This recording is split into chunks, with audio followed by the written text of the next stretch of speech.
Buongiorno and welcome to the Author's Preface. I am your host, Samuel Hale. Thanks so much for joining me. Before we get to our first guest, I want to just give you a quick rundown of what the show's about, as well as my own background in writing and podcasting. So why call this show the Author's Preface? When I first started going to college, I took a lot of art history classes and pretty quickly realized, thanks to an excellent professor, just how important context is. For example, he showed us artwork before and after World War I by artists who had served in the military. And the difference was so stark, it was such a powerful lesson.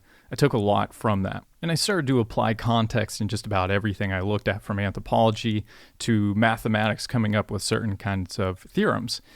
And realized that this could also be applied to writing, which at the time I wasn't doing, but I was reading heavily. And taking that idea of context even further, once I started writing pretty seriously, I realized how much of myself is in the story, which is not at all a revelation to readers or writers.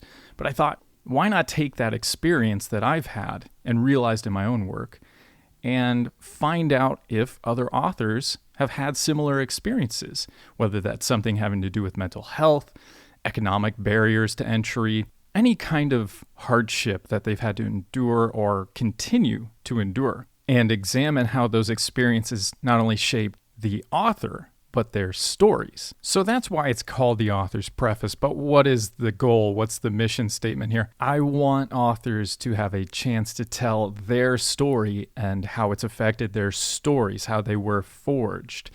Most importantly, I would like it if writers listening to this understood that, hey, you're not alone. These people have also gone through pretty hellish experiences and come out the other end better for it. So this podcast is for you as much as it is for the authors to tell us their story. But let's address the elephant in the room. Who the hell is this Samuel Hale guy? Why should I even trust him? I am an author. I focus on historical fiction, and within that, historical fantasy, which is about as oxymoronic as it sounds. At the moment, I'm focusing on Western Mediterranean history, roughly 2,000 years ago. I have written numerous short stories as well as novellas. I've worked as a screenwriter doing spec scripts, ran and participated in a writer's workshop specifically for speculative fiction for about 3 years. I have served as a moderator on numerous writing panels and have also had the privilege of being one of the panelists, where I've discussed things such as world building, magic systems, as well as how to run a successful critique group. And last, working as an editor, doing line edits, developmental edits, all sorts of stuff. Was a great opportunity to learn and also see what kinds of improvements I could make to my own writing. As far as podcasting, I produced, edited, and co-hosted a podcast with a good friend of mine for roughly 2 years, putting out something like 100 podcasts. But I love podcasting. I love the idea of a long-form conversation as opposed to 5-minute snippets where you can't really get the deep dive. I have a bachelor's in anthropology and a master's in education. A little bit more personal stuff. I am disabled. I have a visual impairment called retinitis pigmentosa. I am bipolar type 2. Don't ask me the difference between 1 and 2. I always forget. And last but certainly not least, interests. I'm huge into gaming. I almost went into game design. And most important, my big 3: cats, tats, yoga mats. So that's me. I hope you trust what I have to say. I have been writing for a while. I'm not a pro. I'm not the best of the best. I'm never going to claim that's the case. We're all learning at all times, no matter what it is we're doing. My hope is, though, that you will trust me and that you will learn from the guests we have on the Author's Preface. So having said all that, you've endured everything I have to say. Let's get to the first show. Today I'm speaking with Christopher Husberg. Chris is known for his fantasy series, the Chaos Queen Quintet. I love the alliteration there. But also works in sci-fi, horror, and is potentially working on romance. Chris has a great deal of short stories out there, a lot of experimentation in that type of writing, as is often the case. Education, bachelor's in English, and a master's of fine arts in creative writing, which we get into and is a pretty amusing story. Chris is interested in running, video games. As you'll find out, he and I have quite a bit in common in that regard, as well as Legos. And where can you go if you want to find out more about Chris? He is at www.christopherhusberg.com. That's HUSBERG.com. The Chaos Queen Quintet can be found on Amazon under that title.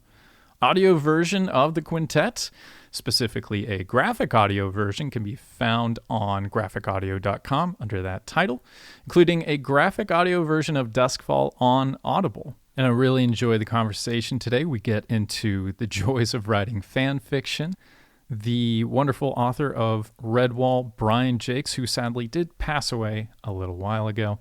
Chris gives us some pretty poignant lessons he picked up while as a student in Brandon Sanderson's creative writing courses at BYU. He talks about his struggles finding an MFA program, the chance he took going full-time, and what all that entails, the unaddressed difficulty in writing sequels, his experience growing up as a member of the Church of Latter-day Saints, as well as leaving the church, and its effect on his Chaos Queen series. Chris also goes into becoming a more disciplined writer and the concept of literary endurance.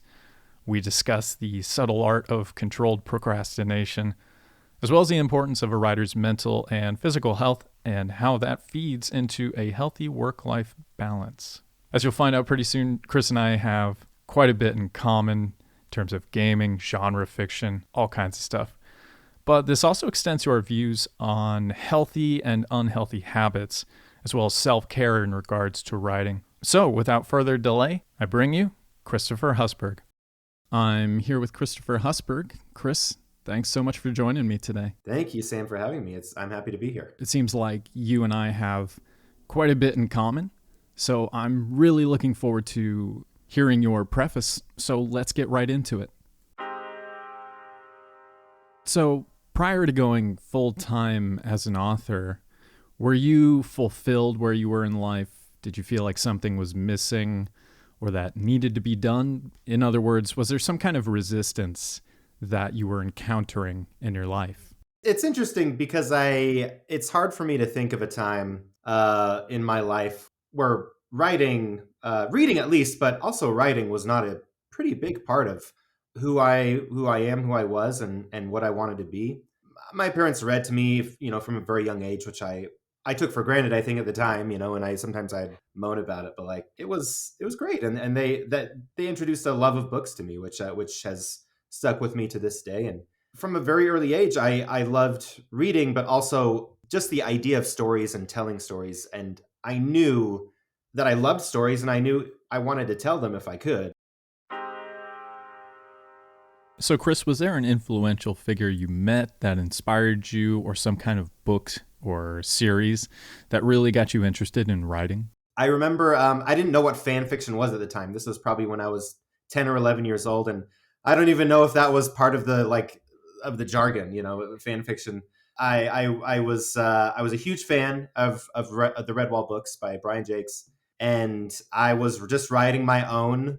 I was like, I mean, they're relatively formulaic. They're middle grade books. There's a villain and there's a hero and there are battles and it's a basic hero's journey sort of situation with you, which I didn't recognize any of that at the time, but I had read enough to kind of absorb it. And so I was like, all right, I know the basic things I need to do. So I came up with like my own villain and my own hero and like the ragtag team of heroes that were gonna save the day. And I didn't finish it. I can't remember how much I wrote of that story, but yeah, I was probably 10 or 11 and writing this Redwall just on my dad's, or I guess it was probably our family computer at the time. Just this little, probably like a compact, whatever, like this giant laptop computer, and just punching away, and I was having a great time. Like I said, I never, I was young. I didn't have the discipline to sit down and finish anything. As a huge fan of Redwall, now I'm really curious. Can you tell us a little bit about your story or the characters? I don't think it was good. I'm sure it was horrible. I'm sure it's a terrible piece of writing, but I'm nostalgic that way. I really enjoy kind of looking back at things that I've done or that, that are part of my life. And so the truth is, I wish I remembered more. I think the villain was I think the villain was a badger. in red like in these books, in these Brian Jaques books, the villain is he has this pretty stark dichotomy of like the good animals and the bad animals, and like weasels and like rats are always the bad guys, and the mice and the hares and whatever badgers are good. But the badgers were usually the bigger animals, so they're pretty intimidating and like these big tanks on the battlefield. So I wanted to do a story that had this giant badger as the villain, and I can't remember. I know there was some like a pirate, like a sea element to it. I love I love the fortresses and the castles Right, like the swashbuckling pirates and badgers. and then yeah, the swashbuckling pirates, and yeah, the sea otter character from I think Mariel of Redwall, or the Bellmaker, yeah. And that was kind of my first foray into seriously writing. I guess I could say I was a sporadic journal writer, even at a young age. I think I just liked the act of writing things down and telling stories. And my fan fiction, I was hugely influenced by the video game Final Fantasy VII. That was a big, as cliche as it is, I don't know, for my generation, it was like a big deal for me. This video game. I just love all these parallels because I go, yeah, I did that too. Mine was about Vincent and Sid. Right? Oh, so good. Yeah. Yeah, so of course I wrote like an Aerith or an Aerith resurrection, fan fiction, like just because that's what I needed at the time. That was my catharsis that I needed. Yeah, I think we all needed a little bit of closure after Aerith, and if I'm not mistaken, in the Japanese version, you could bring her back, but it had something to do with some homeless guy and a fish? I am aware. Yeah, yeah. I of course did all of the and I'm enjoying the remake now.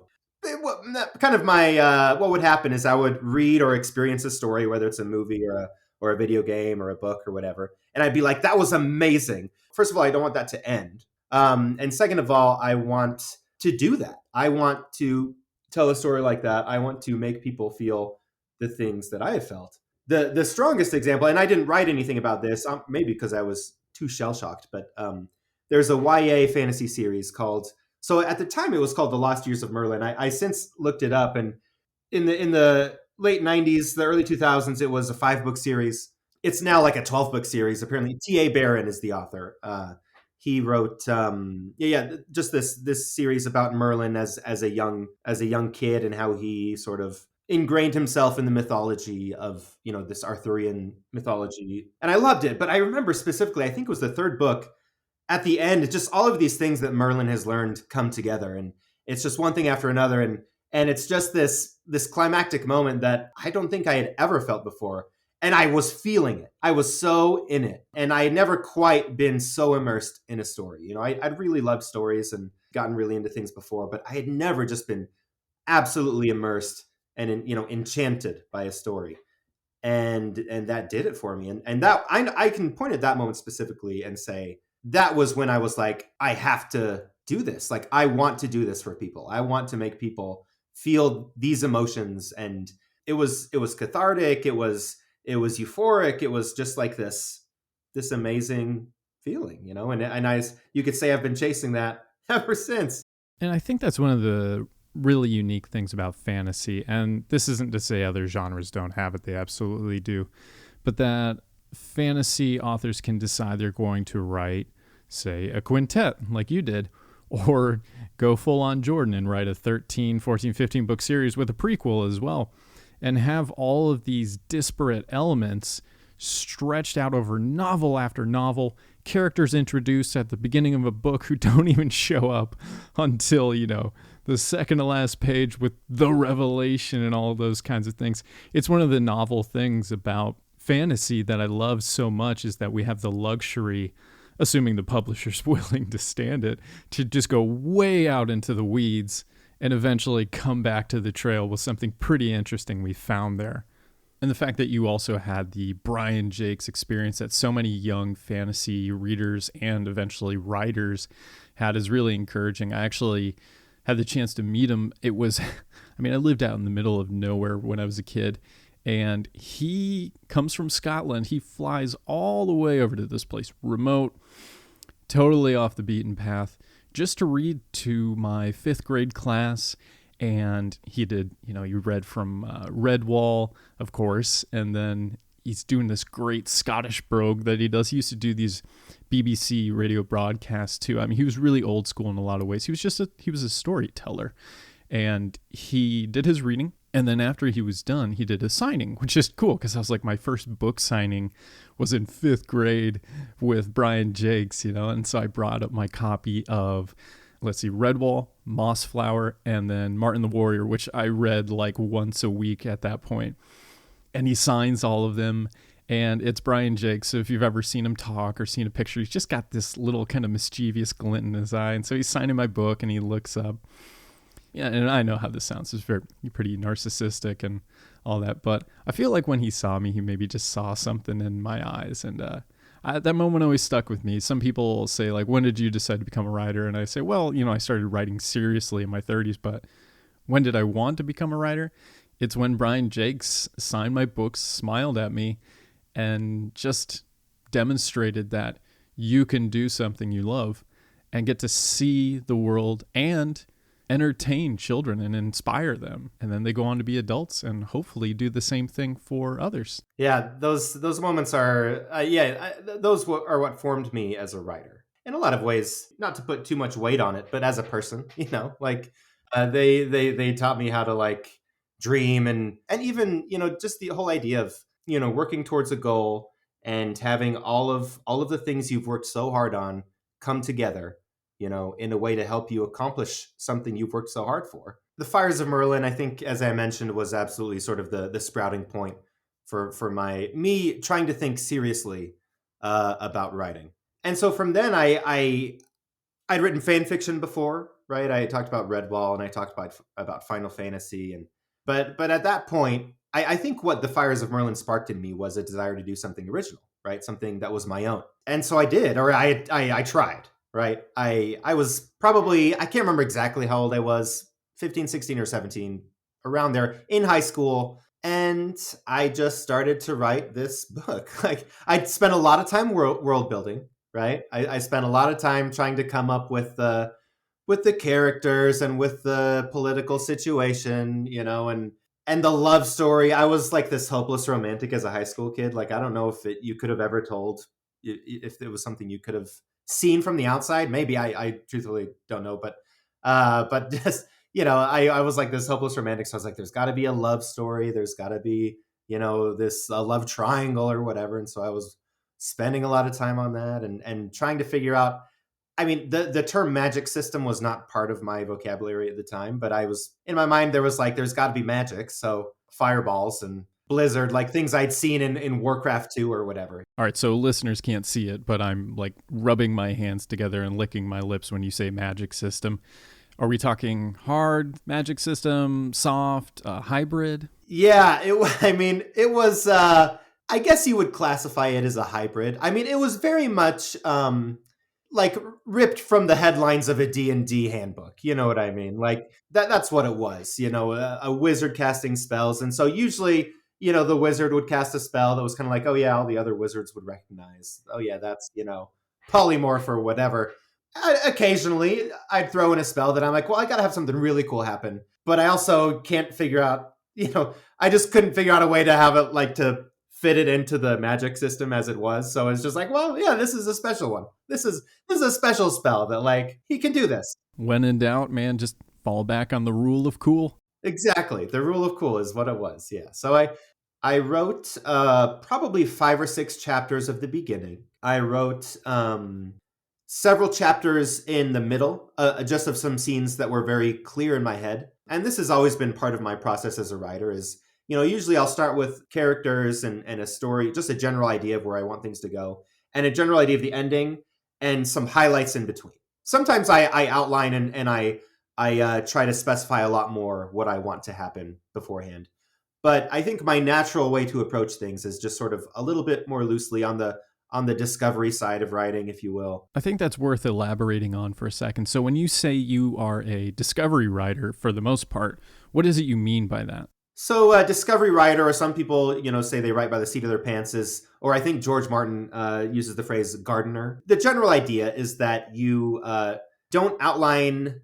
Well, so some authors like Stephen King, allegedly does not outline at all.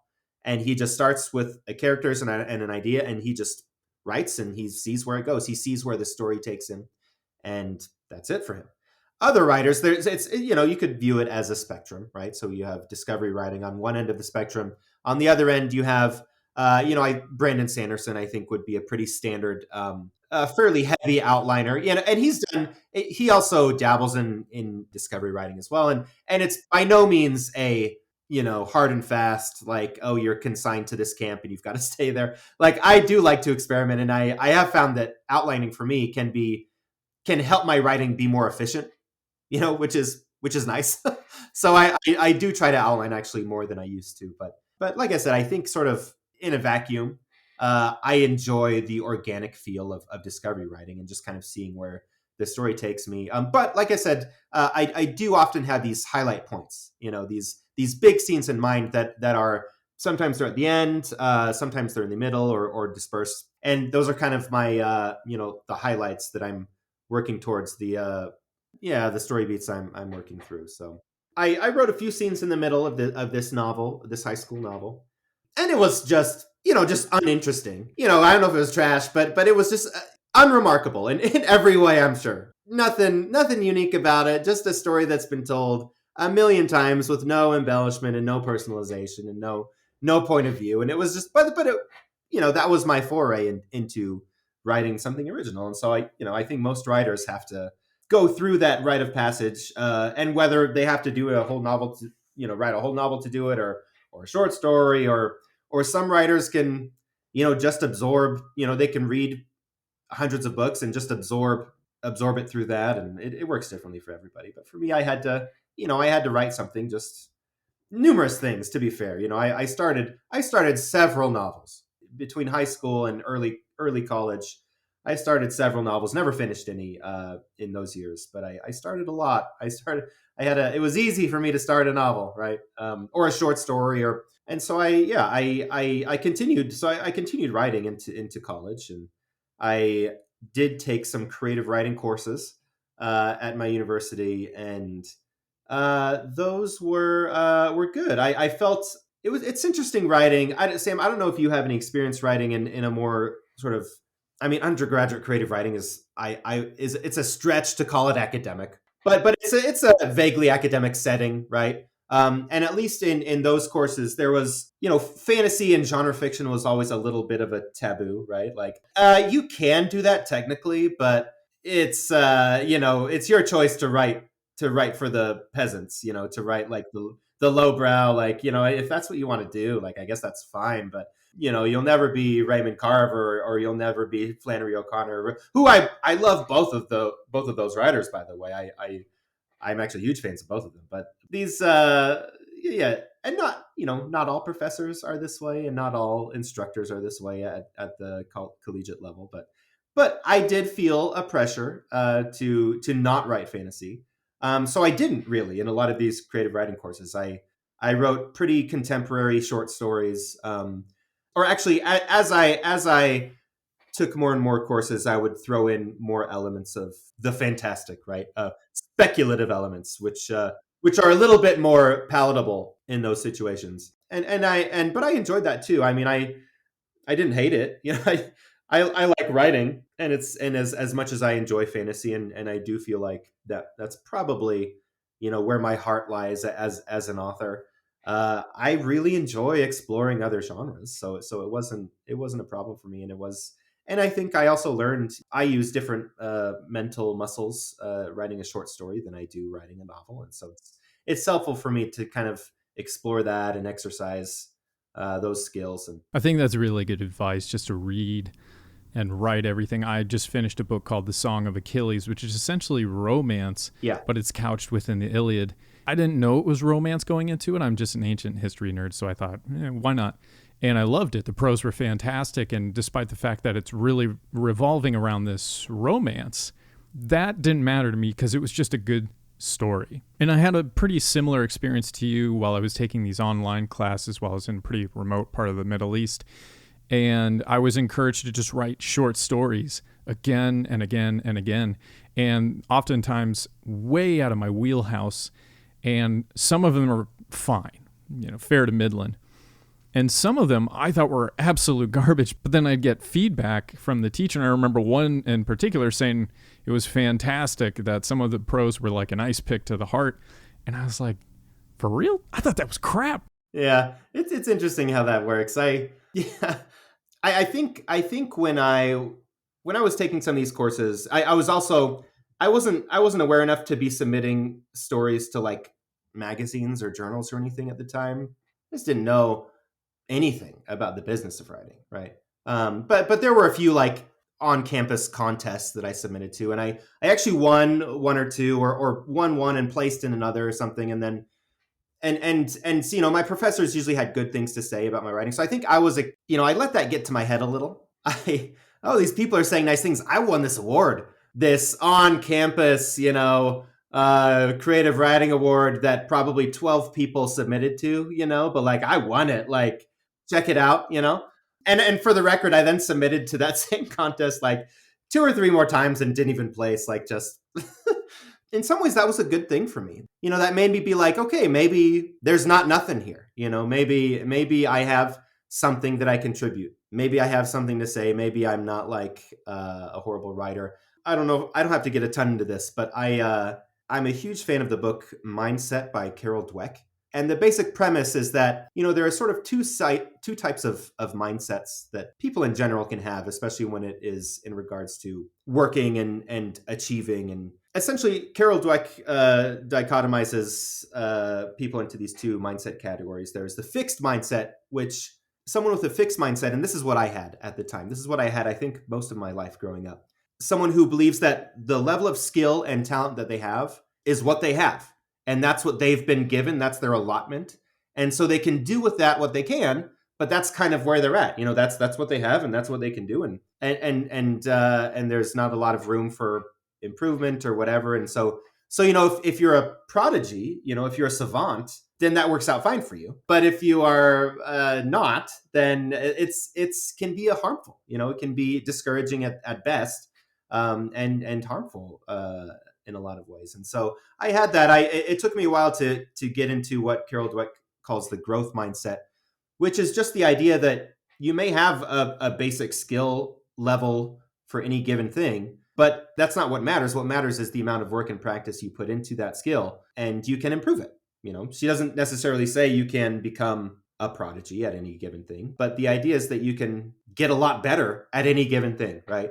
With the amount of work you put into it. That's actually been really helpful for me in raising children, because I can emphasize, I can praise work instead of praising results or innate, you know, skill, you know, which I find really helpful. And so anyway, I at the time was getting some praise, which was good, because at the time, I think that's what I needed. If I had been shot down that early, I don't think I would have continued on that path. So I'm glad I did, but it did get to my head a little bit, right? I did sort of start to view myself as like the big writer on campus, completely unfoundedly, right? And realistically, like it's a huge campus, and yeah, I was winning a few contests and participating in some classes, but I think the biggest change for me at this point in my career was when I took Brandon Sanderson's course. So I attended Brigham Young University, where Brandon Sanderson teaches, you know, this yearly creative writing course that is focused on fantasy and science fiction and the business of writing.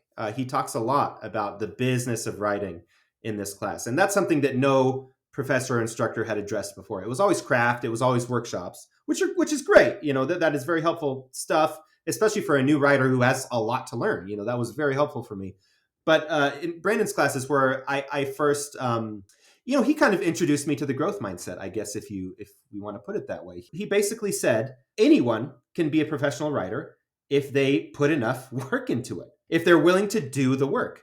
And he kind of put himself forward as living proof of that. He kind of was pretty upfront that he probably didn't start out as like the most talented writer, but he wrote 13 books before he got a book published. And in writing 13 books, he learned a lot and became a really good writer. And he has continued to improve, you know, over the years and become this incredible writer and force really in the fantasy genre, in the literature world. And so it was cool because I took his class. I think it was right after they announced that he was going to be finishing The Wheel of Time. So at the time, he was relatively small potatoes in the fantasy, you know, to mix some metaphors, in the fantasy in the lake of fantasy writers, he was not a big fish. He was a low to mid-sized fish, right?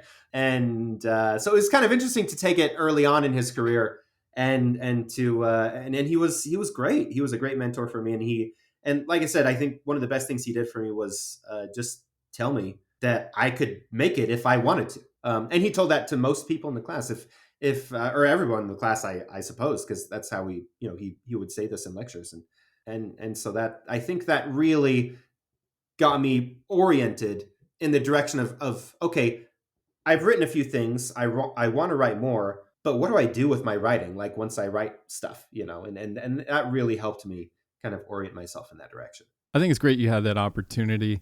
And I was more or less taking the class too because he very charitably posts his entire semester, one after another, of this creative writing class, mostly about spec fic, on YouTube. Anybody can go watch it. So I remember just being in this really remote part of the world for a few years for work, and I would go to work, I would come home, make dinner, do this and that, and then I would sit down with my notebook, turn on the YouTube, and then I would just take it the same way you must have been, which is just sitting down, listening, taking notes, sometimes putting the notepad down so you could really focus on it. And who knows, maybe you were in the classroom when he said this on the video I was watching, which is when he talked, about the back end of the store, a whole lecture. I think he did a couple of them really, talking about here is what you can expect if you are traditionally published. You're brand new out of the gate, something like 12.5%, which is what it is. Versus if you go self-publish, where you might be making something like 70%. All of that stuck with me. It's very vivid. I can remember exactly how I was sitting and putting my pen down for a second when Brandon Sanderson, the new Tolkien, is saying that, like, even people like me aren't making more than 18% going trad publishing. It was a pretty sobering moment. And like you, I'm writing and just wondering, is this any good? And then you hear this person who is, even at the time was already becoming kind of a luminary in his genre saying, when I started out, it was not so good too. Like, everybody's first draft is crap. And he's writing, what was it, like 12 books or something before he even got published. But here he is now, and he's getting ready to do The Wheel of Time, which is the series and everything like that. And you're catching him right around the time he's about to blow up. So to have him say to you, he's made it this far, he's lecturing at BYU, he's about to achieve something that really only one person gets to achieve, which is to finish Jordan's books. That must have been really encouraging. I'm just really glad that you had that experience. I'm really glad you were able to get, that you found his lectures online and that so many people have.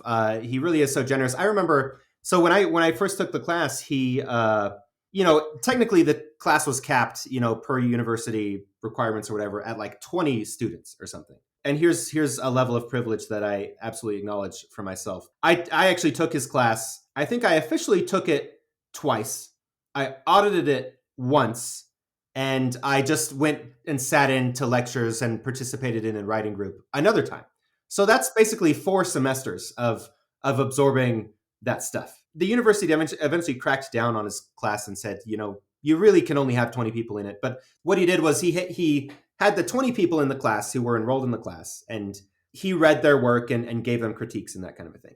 Beyond that, he basically invited as many people as could fit into the room to just come to lectures. Yeah, I remember pretty vividly watching the videos, and then he would just stop talking and you would hear like a door open and close, and then he'd just be like, no, come on and sit in, come on, relax. And you just hear these people going like, are you sure? Is that okay? Just, yeah. And you can tell it's not an ego thing or a money thing. He just believes that everybody deserves an opportunity to have a great education and to achieve their goals, their dreams, especially when it comes to writing. Exactly. Yeah. Come on. No, it's so great. Yeah. So it was awesome. Like, those were the days. I know eventually the university cracked down on I think it was even a fire hazard or something. Like, they're like, you literally can't have like 150 people in this room that was meant for 40. So that's too bad. But I guess it makes sense. But yeah, he's been so generous, and so I think it's awesome. And yeah, I do acknowledge that, like, I don't know how I ended up at the university that this amazing fantasy author was just happened to be teaching this class, but I'm so grateful I did, and I basically was able to take it several times, and learn as much as I could. Okay, Chris, so you've taken about 25 of Sanderson's classes by this point. You've received some praise, feeling pretty good about yourself. But were there any doubts? Was there anything starting to creep up in the back of your head, self-imposed? Were there external obstacles, any kind of doubts that were starting to make their way into your writing world? It's interesting. And some of this stuff is just the lot of being a writer, right? For example, there's always something going on in my life besides writing. And something is an understatement. There's always, many things going on in my life besides writing. And sometimes I'm able to prioritize writing and do that. I can say that in two different ways.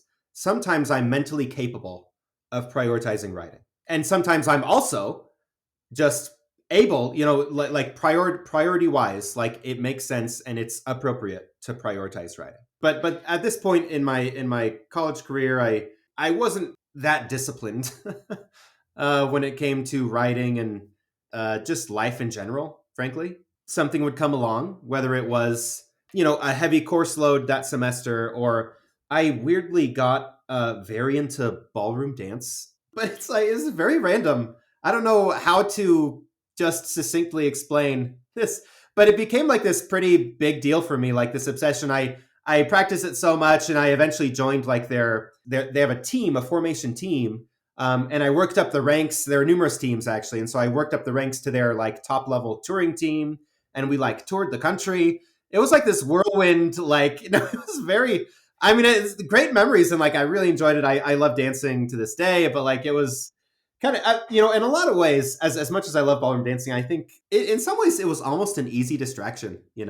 I felt this anxiety about writing, like I always wanted to write, I always wanted to be a writer, and it was getting to the point where it was like, okay, I need to do it or not. I need to do it or not, and that's my choice. And it was almost this form of procrastination of being like, oh yeah, I do, but I'm really into this other thing right now, so I just have to put that off a little bit longer. It is, as I'm fond of saying, a seductively productive distraction. Exactly. And I'm just as guilty of this. I do it with the podcast too, where I will be writing some chapter and all this stuff needs work. I'm on the third draft of something. I think, well, I really should edit that podcast, or I should be doing some promotion stuff. So I guess I'll work on that tonight. Oh, so frustrating. But the diabolical thing about it is you are being productive, just not on the thing that is the most important to you. And really, I mean,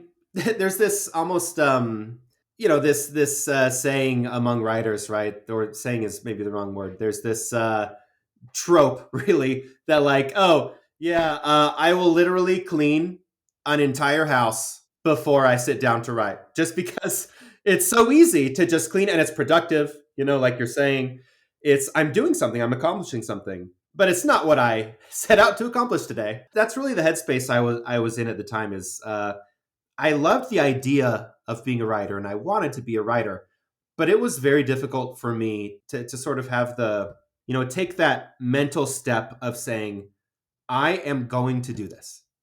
I am going to put all of my available effort into this and try to make it work. And, I'm not saying that was wrong. I genuinely don't think I had the capacity at the time to do that. I had to build up to that. I had to get into that headspace where I could say, okay, I'm going to write a novel now. I'm going to finish a novel, because I had started many novels, but I had never finished a novel. And so, yeah, I had to work up to that headspace. And I'm sure for some listeners, that's encouraging to hear, even if it's something you're guilty of. Just thinking, ugh, yeah, that bathroom really could use some cleaning. But in the back of your head, what needs doing. That it's with me to this day. Like I said, that whole cleaning the house thing, like that happens to this day. Like I find myself doing dishes. I actually don't mind doing dishes, but there are other household things, vacuuming or whatever, that I genuinely dislike. I just don't like doing them. But I find myself doing them, even though I like writing. Writing is something I enjoy that makes me happy. But I do these other things. And isn't that the paradox? You and I love writing. I'm sure a ton of people listening to this, hopefully everybody, also loves writing. But getting to that point is tough. It's kind of like running. It takes a while. It's kind of crappy at first, but once you hit that stride, that runner's high, that flow state, time flies by. You're feeling great, and then you spool down. And I don't know about you, but once I'm done, I give myself some kind of congratulation, a little fist pump, especially on a really big chapter. I'll walk away, and then the next day I'm looking at my laptop, and I'm thinking, man, that garage really could use some cleaning right now. I've got to check my email. There's so much to distract. But there were other doubts and concerns I had at the time as well. I of course had just the anxiety of, even if I were to finish a novel, say, what if it's just objectively bad? Like, what if it's just a horrible novel? And what if this is just not meant for me? And again, that's a little bit of the fixed mindset, right? If I write a novel and it's bad, that must mean I can't make it as a writer. That's false information, for the record, for everyone out there. That is not a way to think.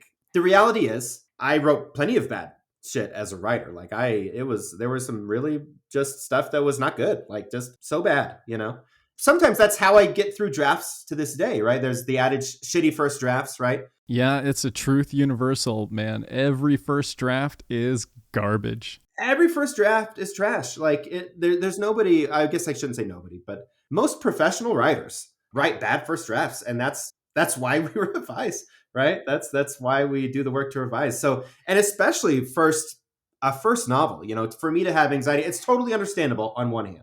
Totally understandable, totally reasonable, frankly, to have those feelings of doubt and fear and writing a first novel. But also, on the other hand, unnecessary. At least when I look back myself, I wish I didn't have to go through that, right? I wish I could have saved myself from that anxiety and that fear. And yeah, that's really just part of the process, is just writing garbage, eventually recognizing it's garbage, having other people tell you it's garbage.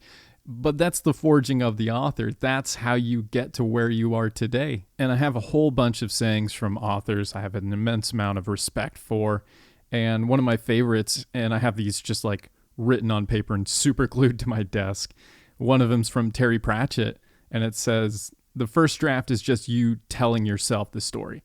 That's all it has to be. It doesn't have to be good. It won't be good, in fact, but it just has to be clear what it is you're trying to achieve, and then you will figure it out. And that's something I've been saying to myself a lot lately. This draft I'm working on is pretty rough because there's massive changes from the second going into the third. And I've just started to tell myself, because I always read the chapter before I edit it. It's become my golden rule, and it saved me so much pain and suffering. And as I'm going through it, and I'm thinking to myself, geez, this is a mess. There's just no salvaging this. I remind myself, you will figure it out. You'll get it on the next draft. Just keep writing forward. You're just telling yourself the story right now. Don't forget, Terry Pratchett knew that his first drafts would be crap. It's okay. You'll get it on the next draft. So another self-doubt that I had at the time was, again, say I write a novel, and say by chance it is not terrible, right? How do I go about selling it? And everything I'd heard up to that point, in Brandon's class, all of the sort of conventional wisdom at the time, and frankly to this day, I think is if you can get in front of an editor or an agent, face to face with them, and pitch it, you're just much more likely to get a little bit of interest than you are if you're to just send out a million queries, email queries. And that's not to say that people don't get published that way. They absolutely do. And that's not to say that people don't get rejected in person, because they absolutely do. And I did many times. But it's statistically, there's something to being in front of a person. They can see your face, and they might remember your name a little bit more or whatever. But my hang up with that was that I was never a fan of public speaking. I never felt like I was any good at it. Like, I enjoyed writing because I felt like I was an okay writer. I was good at writing words. I was not good at saying words. So it was this like, what do you mean as a writer I have to talk to people? Like, it was like this discomfort. I felt very uncomfortable with the idea of like going to a conference and cornering an agent and pitching them. And to be fair, there are appropriate and effective ways to approach people at conventions, right? And cornering them, is not one of them. But just the idea of trying to approach someone and pitch my work just made me so uncomfortable and so anxious and nervous. And then, of course, yeah, maybe I had a couple of these small successes early in college, but they were followed by just this waterfall of rejections, right? Because then I did start submitting my stuff to like journals and magazines and whatever, and it was just getting rejected left and right. And just not, whereas, it felt like my first 3 to 5 like submissions and contests were good. Like people liked those and they were accepted or they won or placed or whatever. And then everything after that was just no. And not even a personalized rejection, not even one where they said, oh, this is actually okay. We want you to submit something else. It was just no, no, no, no, across the board. Don't want this. And so that was hard, and again, that's part of being a writer. It just is. Even a professional writer, even to this day, I get rejections from random things, whether it's a manuscript rejection from a publisher, or that my agent has submitted, or whether it's I was hoping to present a panel at a conference or something, and that doesn't work out, or it's part of the profession. And I I've definitely gotten a thicker skin as I've experienced these things, but it's part of it. And I did not have a thick skin at the time, so it was very painful. It was very difficult to get just rejection after rejection, and what felt like very little encouragement from people in my professors, or from, it's not that they weren't encouraging, but just like, they had a lot of good things to say in the beginning, but then there's this point where it's like they're trying to help you be better, but that means heavy critiques, right? And so, but that doesn't feel good a lot of the time. So, and this is why I always recommend writers new to the craft to just get into a writers group as soon as they possibly can, and have somebody, whether they know what they're talking about or not, take a hatchet to your draft. Yes, if you can get into a writing group, do, absolutely. And it's funny, it's worth it just for that experience, to get your work torn apart, even by a person who doesn't know what they're talking about. Right, there is merit there, and you can learn from people who don't know what they're talking about. Yeah, and I mean, hopefully you can discern, right? Who knows what they're talking about, and who doesn't, to some degree. But it's worth it even just for that, to experience that, because it's part of the game, it's part of the profession. And so all of that kind of culminated in this big rejection, where to back up a little bit, as I was graduating with my undergrad degree, I applied to MFA programs. And what's interesting about MFA programs, I have a lot of good things to say about them. I think they're really great in a lot of ways. I don't think they're necessary for anybody, except maybe someone who wants to teach creative writing at a university, right? They're pretty necessary, or at least a PhD in creative writing are pretty necessary for that route. But if what you want to do is write books or write professionally, they're not necessary at all. But they do teach a lot of great things. So I was applying to programs, but I think it was this method of procrastination that was getting something done. But what I wanted to do, right, was write novels. That's what I wanted to do. So I could have just written a novel, but instead I chose to apply to MFA programs, right? A productive distraction. A productive distraction, exactly. And so I did, and I was in my hubris, I only applied to 4. And let me tell you the 4 MFA programs I applied to. So the first one was BYU, which was my, that's where I got my undergrad degree. I knew a lot of the professors there. In my mind, that was a shoo-in. So that was my safety school in my mind. But then here are the other schools I applied to. The Iowa Writers Workshop, which is kind of objectively the #1 MFA program in the nation. Like, that's just, for whatever reason, good writers go to Iowa for their degrees. It's been in the top, 10 MFA programs for since its inception. So the Iowa Writers Workshop, NYU, and Columbia.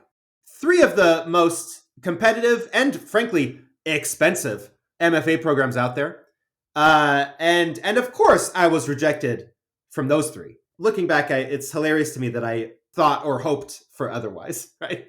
And so those hurt. But then I was like, I've got BYU, my safety school. But lo and behold, BYU, with this fledgling MFA program that was like 1 year old, also rejected me.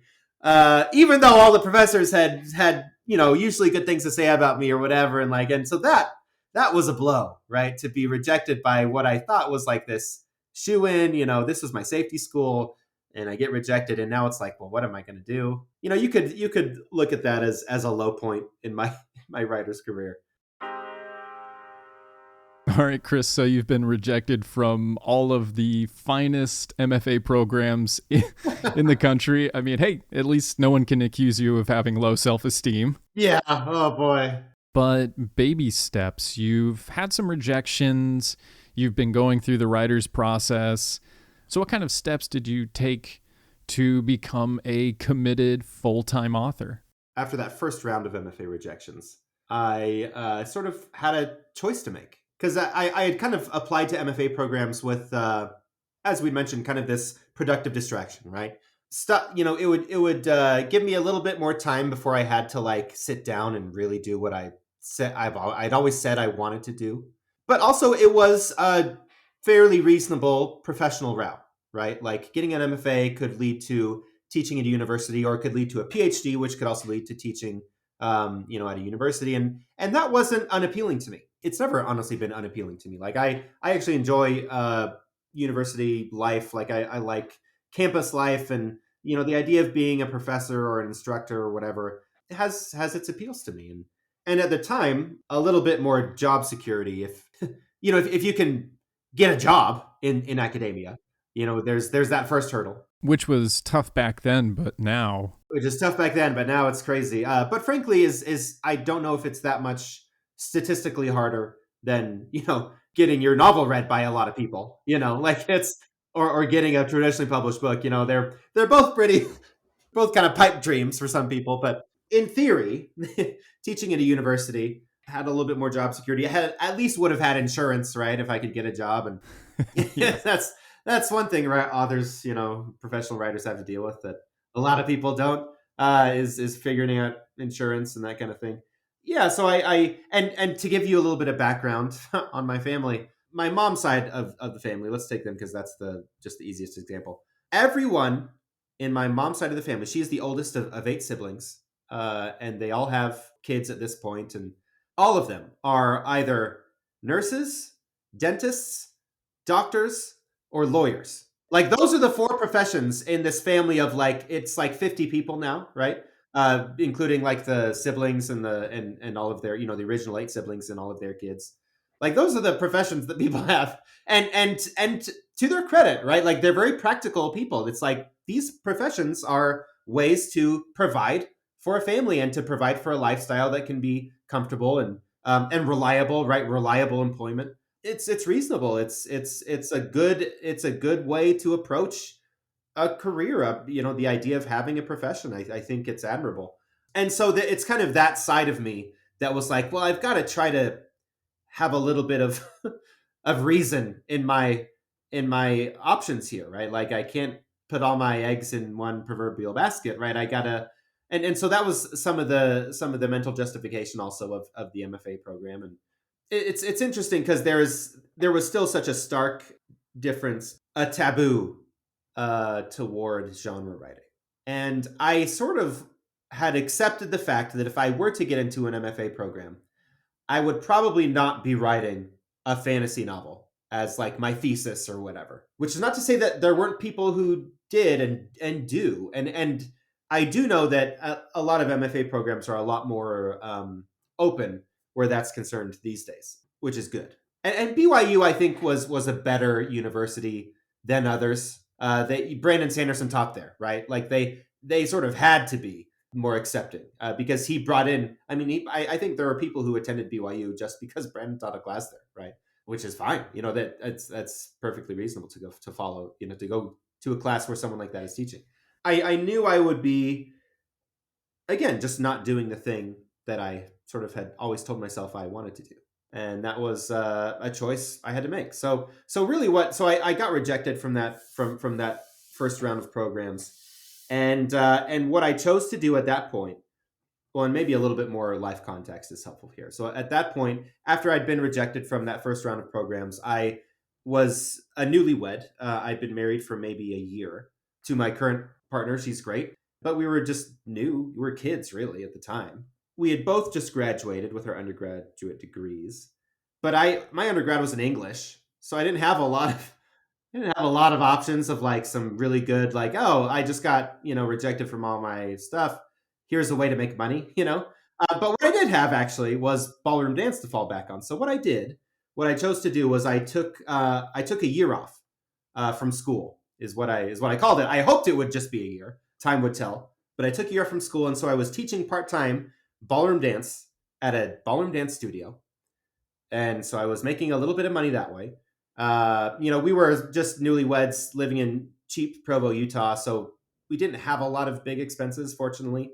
But what I did was I took a couple months. I basically took that summer after I graduated to reapply to MFA programs, to rework my application, to reapply. And this time, instead of applying to NYU and whatever, I applied to I think it was 13 different programs all over the country.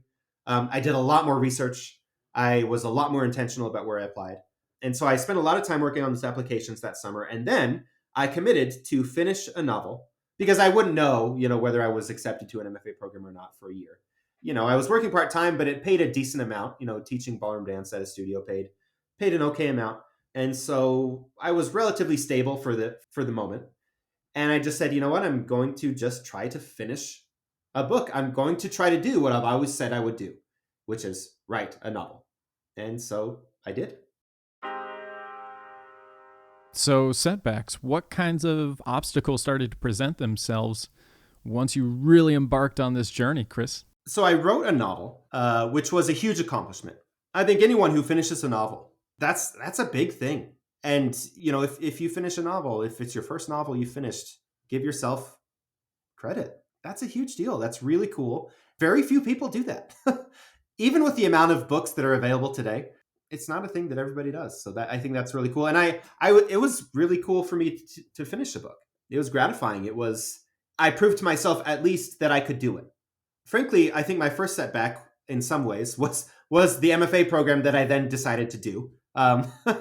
Because I took a year off. I wrote this novel. I did get accepted into two MFA programs this time around, 2 of the 13, right?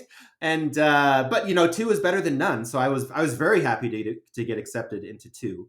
And I actually ended up choosing to go to BYU for my MFA because it was very, very cheap. It was cheaper than the other. I think the other program I got into was Portland. Ugh, just saying Portland drains my checking account. Yeah. Yeah.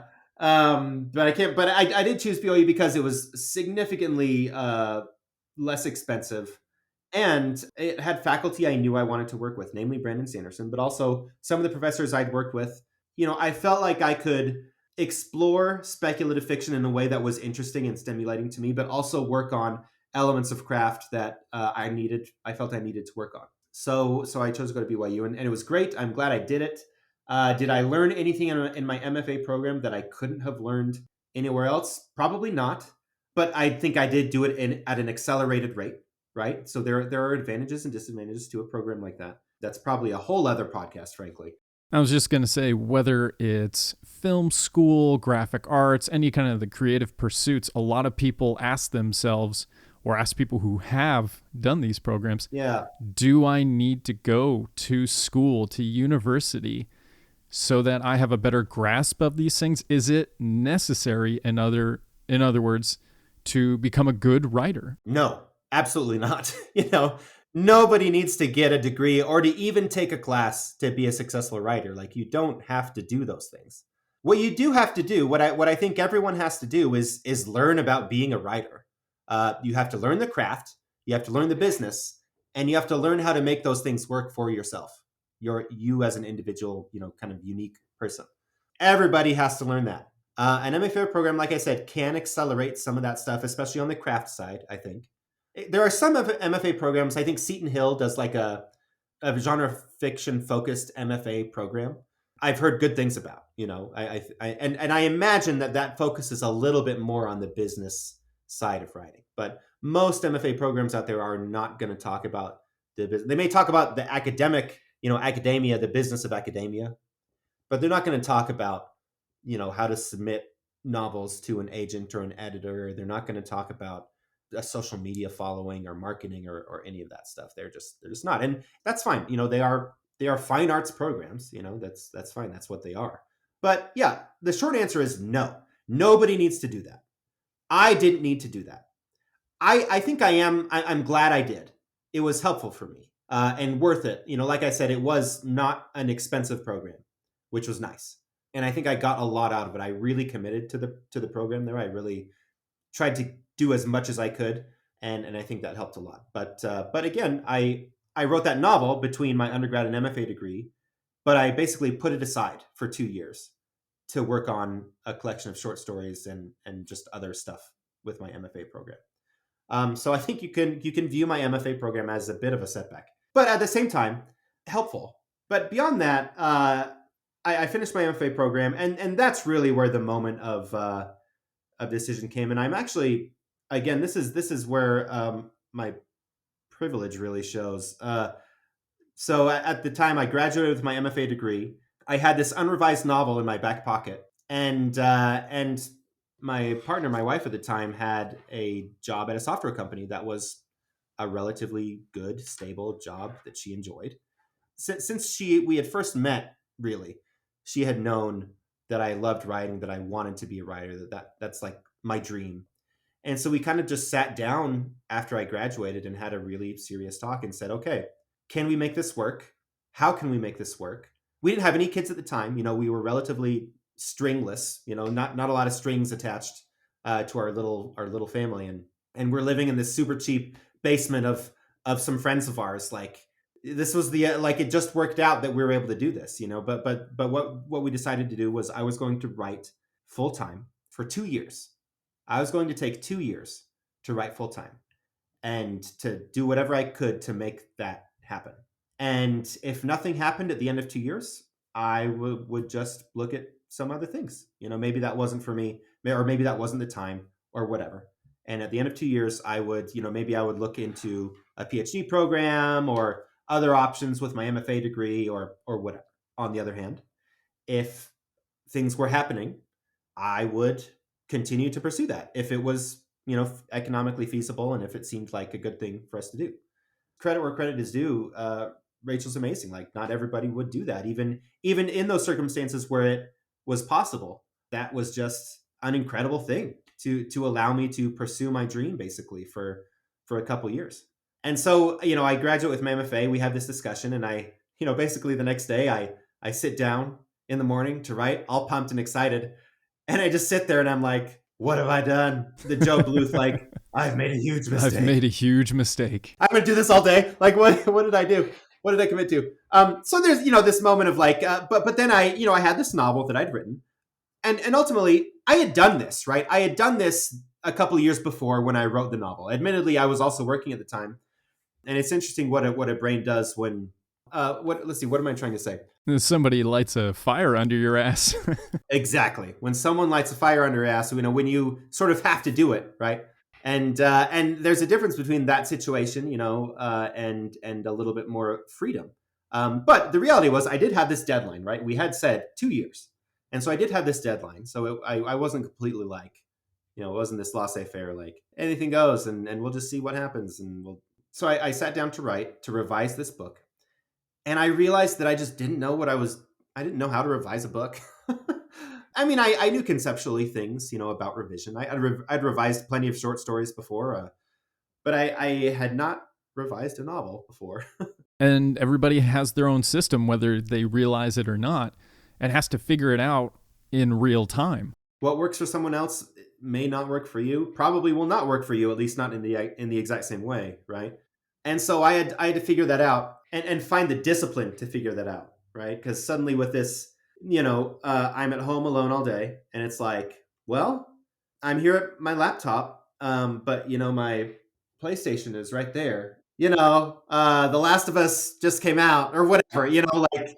And there are so many ways to justify that, like, oh, it's got a great story, the characterization, the narrative arc, or like, oh, I heard about this great new series on Netflix, like whatever. So it took me a while to develop the discipline. And I was really hard on myself then. If I went a day without writing, it was a really depressive situation for me. Like, I suck. I'm a terrible person. I'm taking this time that has been given to me and I'm wasting it. And it's like, that just the most intrusive thoughts, I don't know if everyone experiences those, but Absolutely, and on a regular basis, like last night. Yeah, I know a lot of people who do. Frankly, I was too hard on myself, right? I think very few people could be thrown into that kind of situation with no deadlines and really no external prodding and just be amazingly productive from day one. I think very few people, some people can, some people are incredible and that's awesome. Other people are incredible in other ways and it just takes them a while to get there, right? And I think most people are that kind of incredible. Yeah, a little gravity goes a long way, especially with adult writers. You've got kids who they need so many things, and maybe you're trying to pay for their schooling. You've got a mortgage, car payments, all kinds of things, Right. which totally feeds into the guilt, the shame, all those kinds of things. And I've always called it the Catholic cattle prod. That's just how I was raised, was to think that Yep. if you are not doing the thing you know you need to be doing, you should feel guilty about it. And even though I know it's not entirely the healthiest way to think, it has gotten me to this point. It's the reason I'm able to write books, stories, do podcasts, is because I've got this gravity, even if it's not always the most therapeutic or healthy way to handle my responsibilities. I feel that. And I think that's a toxic mindset for me. That is not helpful, right? I needed to develop sort of the stamina to just be productive for hours at a time. And it's okay for me to develop that. It was interesting because I felt on one hand just very fortunate, very blessed to be in the situation where I can just try this out and see if I can make it work. And on the other hand, feeling like I cannot, I cannot do this. And then pile onto that, I had all these short stories from my MFA program, right, that I was then now trying to send out. I was like, oh, I've got these polished stories. I have a pretty decent thesis.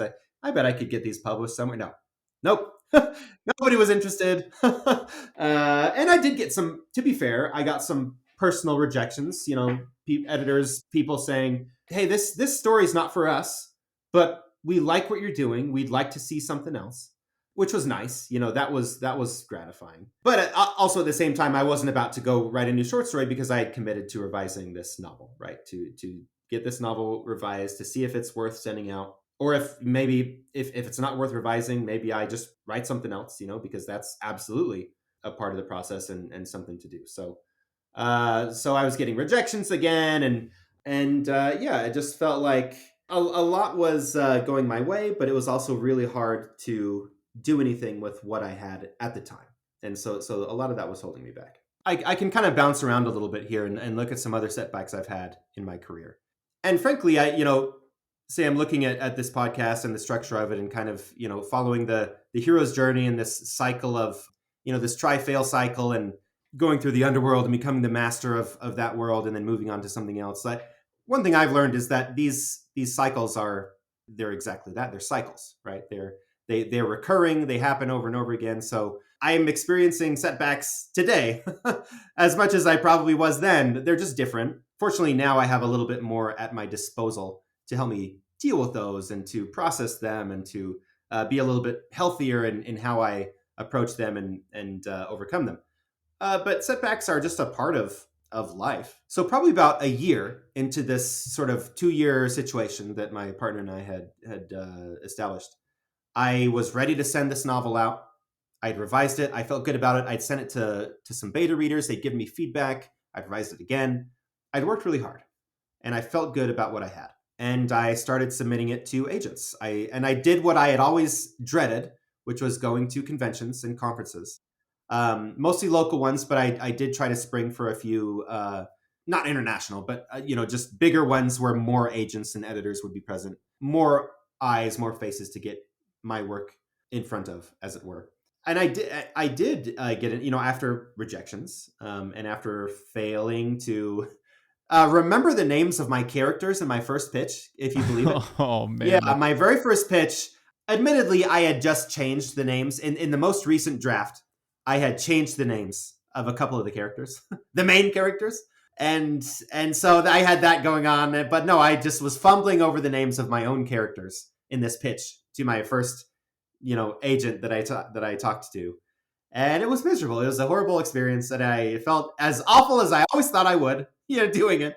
But I did it again anyway, and I did it again and again. And eventually I did. I got, so I started to get interest from an agent at Jabberwocky, actually, the same agency that represents Brandon Sanderson, which was cool because that was kind of the agency I had my eye on. And so I did. I got an agent. We signed a contract, and they started sending it out to publishers. This novel that I'd revised, and then I started getting rejections again.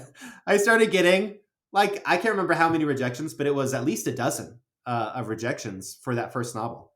Before people, we started to find people who were interested. It was just more rejections because I thought, I got an agent. I was like, all right, this is it. I've got an agent. I'm ready to go. I've made it. Smooth sailing. And then it was like, oh no, never mind. Rejection, rejection, rejection. That's part of the business, frankly. It really is. It really is just part of how things go. And it's okay. Now they don't bother me because I know that they're part of the process, and that's okay. But at the time, especially when I thought I'd, quote unquote, made it, it was very, very frustrating to just suddenly be rejected all over again. So I think we eventually got a couple, kind of nibbles, but Titan was willing to offer a 5-book deal, which is awesome. I was not expecting that at all. And they were willing to offer a 5-book deal, which was so cool. And so I signed the contract, we get it going. The first book is turned in, ready to go. And I sit down to start writing book 2 of the series. The series, which, as I mentioned, I'm a discovery writer mostly. At the time, I was 100% a discovery writer. Well, maybe not, if we look at it as a spectrum. I was very far on towards the discovery, the 100% discovery side. Maybe not all the way over there, but like I said, I had a general idea of this series ending and a couple of mileposts along the way. And that was it. And I was like, it's probably 5 books. And then my publisher called it the Chaos Queen Quintet. And I was like, oh, I guess it's definitely 5 books now because they're calling it a quintet. So, and it seems like the alliteration might have even helped a little bit. It does. No, and I do appreciate it. And I will say, I feel very good with the 5-book situation. That ended up being the right amount of books, I think. At the time, I was like, oh, I guess I'm not going to be one of those fantasy writers that is like, oh, it's going to be 3. Never mind 5. Actually, 9. Oh, 13 now. I wasn't going to be that, apparently, because I was locked in. But anyway, so I started writing book 2. And what I realized when I was writing book 2 is I had never written a sequel before. And I didn't know how to write a sequel. I started first novels many times, and I had worked on, I just always been oriented towards this first novel, this introductory volume 1 situation. And suddenly I was not in that situation anymore. And there's frankly very little available out there, by way of podcasts or panels at conferences that was oh yeah, here's how you write a sequel. Because most people who listen to those things, attend those things, are interested in how to do the first thing, how to get over those first steps. So there's very little available for oh yeah, you're writing a sequel. Here's what to do, And I'm sure there are a bunch of people leaning into the radio because it's the 1930s wondering, Chris, how do you write a sequel? Well, so what I did at the time, which in retrospect was not the way to go, was just continued full force with my discovery system. And it was just all right, well, I've got these characters. They've all got their plates in the air, right? And so let's keep spinning those, and let's add these ones, and let's add those ones. And let's add this one. And, and we'll add this whole new storyline in this other part of the world that is not going to ever meet up with the main characters until book 5. And I was adding all these things in, and they were all decent ideas, right? But I just had no discipline as far as just no direction, no focus. Because I was just kind of writing whatever sounded cool. And most of that was not moving forward the stories of the characters I had written in the first book. Book 2 just ballooned. So to give you some perspective, book 1 in this series, Duskfall, was 150,000 words. I think it's 600 pages in actual book form, 650 maybe or something. So it's it's a hefty book, but not huge. But for an epic fantasy, that's a decent size. Book 2 at its largest was 270,000. So almost double what Duskfall was. And it was because I did not know how to move forward with my characters. And it took a real come to Jesus talk with my agent, where he basically was like, look, you just got to move them forward. And he gave me, my agent was very helpful. That's not all he said. He was very helpful, and he gave me some really helpful story structure sources to help me sort of in a general way, how to move these arcs forward, how to continue them, and not maybe necessarily finish them in book 2, but continue them in the way that they're going to move on through books 3 and 4 and 5, or however long they last, you know. So he was very, very helpful. But it was a real come to Jesus talk where it was like, yeah, what am I doing? And so I ended up cutting. So the final draft of book 2 is actually, funnily enough, book 2 is the exact same number of pages that book 1 is. So it's basically 150,000 words long. So I cut almost half of it. And most of that did not even end up going into later books. It just was cut.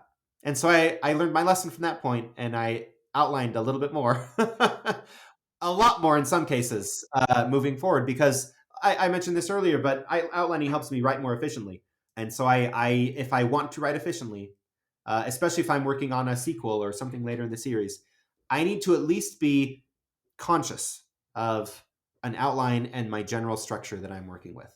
And so that was a really interesting learning experience for me, because like I said, I'd never written a sequel before, never thought about writing a sequel before until I sat down to write my contracted sequel and was like, oh, I don't know what I'm doing here. And that's a really great point, because you go to these conventions, you listen to podcasts, and everybody talks about here's how you write a book or the first book. But then you finish the book. And don't get me wrong, that's an amazing feeling. Like, you could never write another word for the rest of your life and know that you wrote a book. And the first time I did it, it was like coming home. It's still one of the best feelings I've ever had in my life. And some of what you're saying is killing your darlings, which is an essential skill, a muscle. And I don't know if this has been your experience, but it's extremely rare that I edit something and then after I'm done think, oh, this is actually worse now. It doesn't happen hardly at all. And like I was saying, that is a muscle. You need to get good at killing your darlings, at coming at your work with a machete or a red pen, whatever it is. Because if you don't, that muscle atrophies.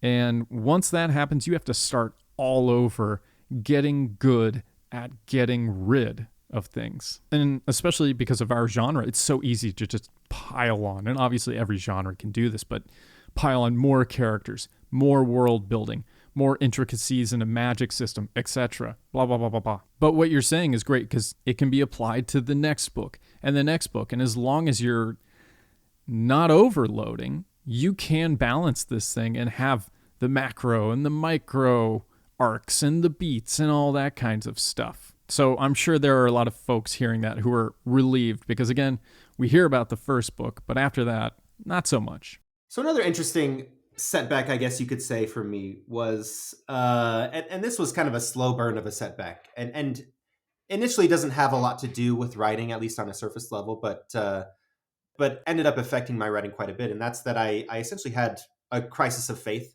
and it disrupted my life. It changed a lot of things in how I viewed the world and that kind of thing. I grew up a devout Mormon, Church of Jesus Christ of Latter-day Saints, as they call themselves. And I was devout. Like I was in it to win it. Huge part of my life. Ultimately, I don't, again, this is probably a whole entire other podcast, but I started to question things. I'd always viewed myself a bit of a nuanced member, particularly starting in college and kind of in my early 20s. I was like, oh yeah, I'm a full believer, but I'm a little more nuanced. You know, I was statistically the Mormon Church skews conservative. I've never really been super conservative. I've usually tended to be a little bit more liberal in political views, and but that wasn't the only thing. I tended to have a little bit more of a different view on some of the doctrines in the church. But that, you know, what I took as nuance started, you know, I started asking more and more questions about various aspects of the LDS church, and ultimately, over what basically became a 10-year period, distance myself from the church, and I no longer really consider myself a part of it, despite the large role it played in my life. And I still live in Utah. You know, I went to BYU. I still live in Utah, so I'm very much culturally, at least, around Mormonism. This affected a lot of aspects of my life, but what was interesting to me was how it affected my writing. And that, so the 5-book series that I have, you know, that's available now, one of the characters, religion plays a large role in this 5-book series that I wrote. That was intentional from the beginning. And I actually modeled a number of aspects of this religion on LDS theology. Like there's kind of a Joseph Smith sort of, if you're familiar with the figure Joseph Smith in Mormon theology, it's, one of the more influential modern figures in the religion. There's sort of this Joseph Smith analog in the books. And at the time, I did that. I wrote the first draft of Duskfall, book 1 in the series, in 2010, before I was even really questioning things. I was revising in 2012 and 2013, which was right when I started to question. Like I said, it was a very slow process for me, but it was when I really started to question. And so as I was revising, I was, looking at some of these elements that I'd included and saying, I could see already how some of my views had shifted from what I'd included 3 years ago to what I wanted to sort of how I viewed it now, and how that affected my revision. And essentially this one of the main characters in the series, her name is Cynthia. She begins the story as a priestess in this religion. Like she's an influential figure, very committed, very devout. I guess I'm not going to get too much into spoilers, but her arc through the series very much mirrors my own. I wrote the Chaos Queen Quintet from, we could say when I started revising in Duskfall in 2012 until when I finished the final draft of book 5, Dawnrise, in 2020. So, the series I wrote from 2012, 2013 to 2020, this faith transition that I experienced was 2012 to 2019, basically. They're very parallel. I think her character arc mirrors my own experiences a lot, and how I view religion, and how that view changed over that period of my life is pretty evident, I think, in the books. How religion and what it becomes and what it does to people, I think, is evident in the books. It was interesting for me, and it's interesting, especially now, from kind of an outside perspective, because that's past for me. That's stuff that's happened, and I'm glad it happened.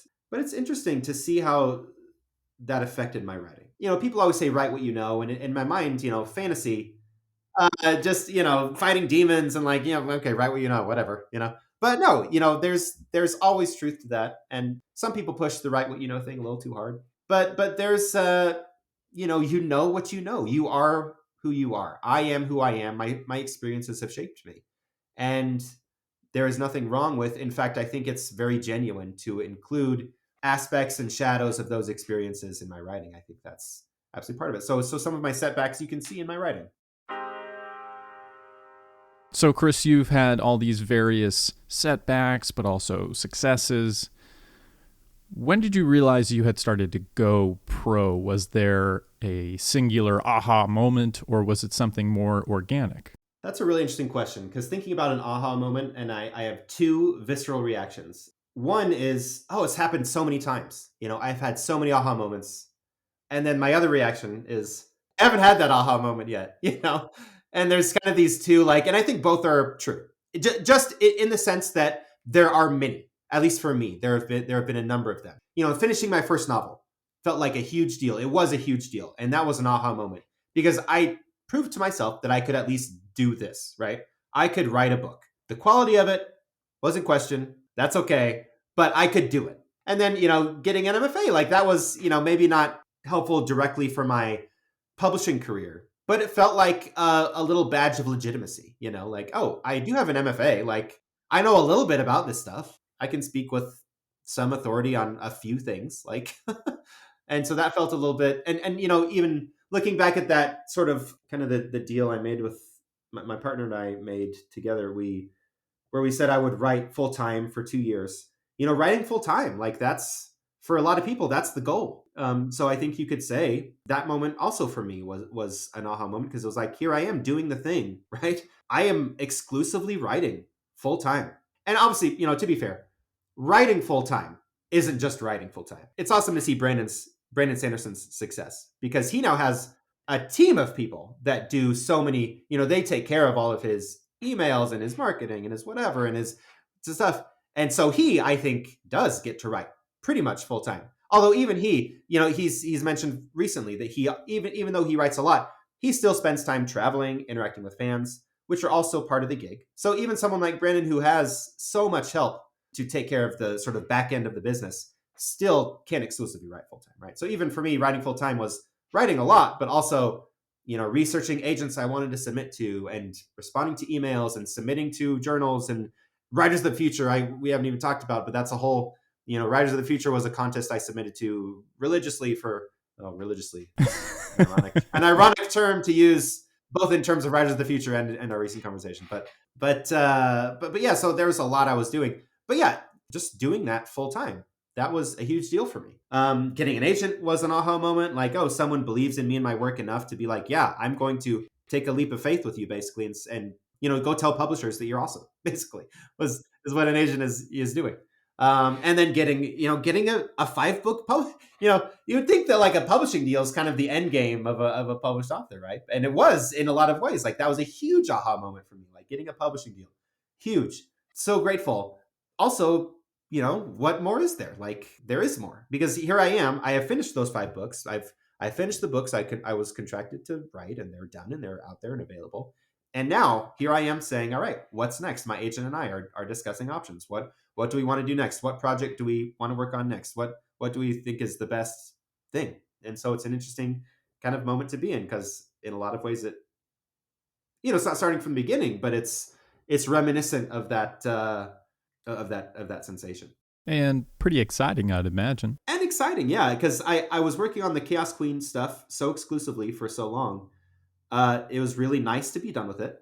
As much as I love the world and the characters, which I do, I was a little burned out by the end and ready to move on to a new thing. So it's been really great to move on to new things. I've written several first drafts of new stuff since then, and it's exciting to see what hopefully I can make happen with those. And so, yeah, in a lot of ways, yeah, I feel like I've had many aha moments. And also at the same time, is there one big aha moment? Not for me. Or at least if there is, I haven't had it yet. So I don't know. We'll see what the future holds. So, Chris, you started out when you were a kid writing fan fiction, going through some of the rites of passage all speculative fiction authors have to go through. Then you're taking classes under a science fiction fantasy luminary. You have all these opportunities. You're getting published. Then you're offered a 5-book deal. You decide to go full-time in this thing with the support of your wife. So the question is, how are you a different writer today compared to the person you were, say, 10, 15 years ago? What have you learned? What mistakes have allowed you to fail forward? Just tell us, who are you today compared to who you were when you first set out to become a writer? That's a great question. It feels like a very evolutionary process to me. A leveling up, going back to Final Fantasy and all of that. Like your limit break, if you will. Exactly. Yeah. Limit break, Omni Slash. Yeah. That's the best one. Yeah. That's the best one. You got to have it. The best. Yeah. You need that. You need that to beat Emerald Weapon. So you got to have it. Yeah. Yeah. It's just one thing at a time, getting slowly better at one thing at a time, but also realistically, probably several things at a time. Let's look at one way specifically and we'll go from there. One way, I'm more disciplined, right? I mentioned my struggles early on, especially writing full time, of just being able to write full time and how difficult that was for me and how really impossible. I didn't do it, right? I wrote maybe a little bit most days, a lot on some days, and that was kind of what I did. Whereas now I just have the discipline. I've trained myself to write consistently, and I can do that now. What's interesting is those muscles do atrophy, right? There have been periods of my life where for whatever reason, I've had a child that is just born and something happens in life that just disrupts things. Those life things happen, whether it's, mental issues or family things coming up that just make it hard for me to write for an amount of time. And then once that passes, and I'm like, all right, I finally think I'm ready to like really jump back in and write consistently. It takes me a little bit. I got to start a little slower. Like usually my base goal usually is 2,000 words a day. And a lot of days I get more than that. Some days I get less than, but on average, that's what I shoot for. But like after these periods of time where maybe I haven't been able to do that for a few weeks or even a few months, depending on what the situation is, it takes, maybe I start 1,000 words a day, or maybe 500 words a day, if that's what I feel like I can do. And then I work up from there. Usually it doesn't take me long to get it back up to that sort of core 2,000 words a day. Sometimes I got to work up to it, but the discipline is there where I can do that in relatively quick fashion compared to what it used to be for me, where it took me years to get up to a point where I could write 2,000 words a day consistently. And now it's, maybe that muscle's atrophied a little bit, but I can I can massage it and work it out a little bit, exercise it a little bit, and then pretty soon, within a matter of weeks, usually I can get it back up to 2,000 words a day, and then often, like I said, I'm writing more than that, and so just discipline. When I need or want to get something done, I can do it. Like, I have that capacity now that I did not have before. Honestly, one of the things that I didn't realize in the beginning that I think, changing my worldview in this way has helped me is just understanding that the writing process and the writing world and the business even are different for everyone, including obviously myself. Like, how I approach it and how it works for me is different than how it works for really anyone else. And that's okay. And that's just how it is. That's just how it works. Expecting otherwise is not helpful for me. So just understanding that and understanding that, like, okay, yeah. So for me, I like to world build for a little bit. And when I world build, I mostly focus on like the world and the magic and setting. And then I like to kind of come up with character ideas, but let them grow organically as I write, and let them try to let their actions dictate the story as much as that is possible when ultimately I'm the one punching the keyboard. But that's what's so great about discovery writing pantsing, is that if you create solid, fleshed out characters, they will pretty much just hijack and tell the story for you. And I had worked so much with these people, because they started out as characters, but eventually just became people for me, that all I would do essentially is show up and become a glorified transcriptionist so these people could enact their will in the story that I completely lost control of. Yep. And it's a really great feeling. Like, those moments where they're taking over are so fun. My best, memories, my best experiences as a writer are those times when, I'm just, like you're saying, I'm just transcribing. Like, I am. Yep. Yeah, just happened last night. That's awesome. Yeah, a character, I was writing this one section that was totally outlined, all set, because I'm kind of a hybrid of pantsing and outlining. And this character just hijacked and decided he was going to have a flashback. And I was like, that's great. It was awesome. And now that's one of my favorite parts of that entire chapter. That's so cool. Yeah. Oh, that's the best. Yeah. So just, and acknowledging that, like, that's how I do it, but that process doesn't work the same for anybody else. And that's okay. And I shouldn't expect it to. And same thing for the business. Like, the way I interact with my agent isn't exactly the relationship that other people have with their agent. And that's also fine, which is not to say that there aren't like standard practices that should be adhered to. Oh, your agent is different because your agent is asking for 20% up front. Yeah, that's a little weird. Like, that's not no agent worth their salt is going to ask for money up front from an author. Like, I work differently with my agent than some of my other clients. Some of my agent's other clients work differently with my agent. So, and that's okay. So that's been helpful. Honestly, one of the biggest things is understanding the role that procrastination can play in my writing.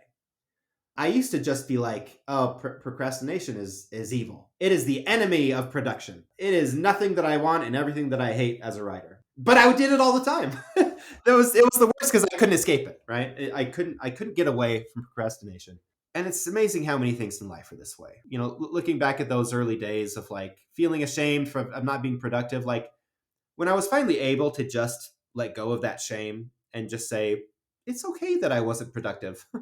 And I'm still an okay person. Like, I'm still fine, like, and just letting go of that. It's amazing how that gentle shift can just change so much. And the same is true with procrastination. When I view procrastination from a lens of a tool, like many other tools I have in my writing toolbox, and instead of this like shameful secret that I don't want anyone to know that I do, right? It's insane how just the paradigm shift that it causes for me. Because for now, procrastination for me, I like to look at it as controlled procrastination, where except on rare occasions, I can go for about 2 hours of just straight writing before I get fatigued and I need a little break. If I try to push beyond that 2 hours, it usually just is not productive. For 2 hours, maybe I get 2,000 words, you know? If I try to push for a third hour, usually I'll get like 250, maybe 100 or maybe 500 words out of that next hour. And then it's like diminishing returns from there. Yeah, and the quality of that work that you do manage to squeeze out is just subpar at best. And the quality of those is usually just worse. Yeah, objectively worse. And I will say that the exception for me is when I attend a writing retreat. I really enjoy writing retreats where I am with a group of peer writers and we're all writing together. And there's kind of like this positive peer pressure, like, oh, I see that group writing. They're all just like very focused on their laptops right now.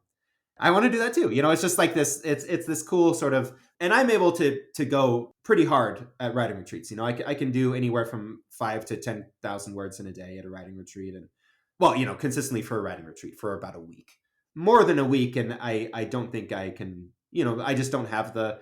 I suppose in theory, you know, people run Ironmans. I suppose I could build up the stamina to do that, but also then I'm literally writing 9 hours a day.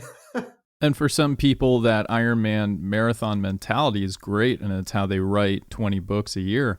But I think one of the more important things writers need to learn, and pretty early on, is their work-life balance and to remember to have fun. Exactly, yeah. So because I work most effectively in about these 2 hour bursts, 2 to 3 hour bursts, I would say, what I've started to do is I write for 2 to 3 hours. And then I play a video game, you know, or then I go for a run, or then I do whatever, just something that is not writing. And then I do the thing and I finish the thing and I'm refreshed and I come back and it's like, all right, I can write more now and I feel fine to do it. I can. Or I now feel very, you know, empowered to just write all these emails that I need to do or my blog post or whatever, like whatever it is I need to do. I just feel much more able to do that because I took a minute or, you know, not just a minute. And because I should be honest, it's not like I just take a 5 minute break, half an hour break. And that's fine. You know, sometimes more, like depending on how much especially if I was super productive earlier, maybe I'll go see a movie. Like if I just wrote like 4,000 words in 2 hours, I'm feeling great. I'm going to go see a movie and doing these things. Cause it's also not just like it is recharging, but I've learned that my writing brain is kind of always going, right? Sometimes it's in sleep mode, but it's always processing something. I'm not a huge IT person, but I vaguely understand some basic IT principles, right? If your computer's acting wonky, what's the first thing you do? You turn it off, right? And if my writing brain is getting a little crazy, first thing I do is like, all right, I'm out for a second, you know, I'm going to take a step back. I'm going to shut it down. And when I reboot it, it's usually better. Yeah, this idea of controlled procrastination for me is pretty game changing because it helps me, you know, the irony is that it helps me be more productive than if I never procrastinated, right? If I only wrote all day, I would be less productive than if I took time out of my day to take procrastinative breaks. Right, and you need only watch or read The Shining to find out what happens when writers don't take breaks. Oh, yeah. Nobody wants Here's Johnny. So just a couple other things I'll mention here. And one is that I've just learned that it's okay to have a bad writing day. And that also sometimes a bad writing day means I didn't get any writing done. That happens, and that's okay. And as I mentioned before, sometimes a bad writing day, especially if I have other life situations going on that just make it very difficult to write, sometimes a bad writing day turns into a couple weeks of bad writing days. Like that sucks, right? But it's okay. Nobody is going to die because I didn't write today. It's okay. I can write tomorrow, you know, like tomorrow I can, and tomorrow I probably will. So it just, again, being like pretty gentle with myself and like forgiving is just huge, you know, just being able to say like, yeah, it's okay. I think a break is a good idea here. Or, you know, oh no, like all this stuff came up, you know, my kid was sick today and had to stay home from school. And then this other thing happened and I couldn't do that. And then I had to take my kid to the doctor and then this thing happened and, oh, the day is done and I have done no writing. Well, what was I supposed to do? Just let my kid be, I don't know, just like leave them out to the winds and be sick and not help them, you know, like, no, I'm not gonna, like, what was the thing I should do? The thing I should do is take care of my child. Also, again, to be fair, sometimes it's not that noble, right? Sometimes it's just me being like, ugh, this day sucks. I am stupid and I'm a bad writer. And not that that's a good mentality to have, but like sometimes that is the mentality that I have. I mean, there are things I can do about that, to be fair. The wrong thing usually for me to do in that situation is to say, well, I suck, so I'm going to sit down and stare at my keyboard and just hate myself because I'm not typing. That's not the way to go for me. That usually does not end up being a good thing for me. So, and that's okay. Like, that's okay. I can write tomorrow. And that is totally fine. In fact, I think totally fine is understating. It's a great way for me to approach it because it's just more healthy for me. I'm not beating myself up.